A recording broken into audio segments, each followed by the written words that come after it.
ang nagmamahal sa'yo kundi silang dalawa? Sino ang nagmamalasakit?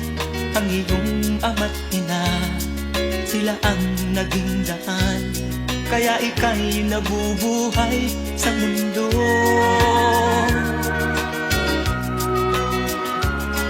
Ano man ang mangyari, hindi sila magbabago. Ang mga magulang mo'y laging nagmamahal sa'yo.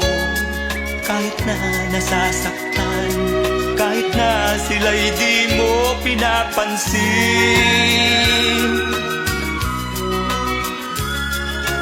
Kung nalalaman mo lang mga hirap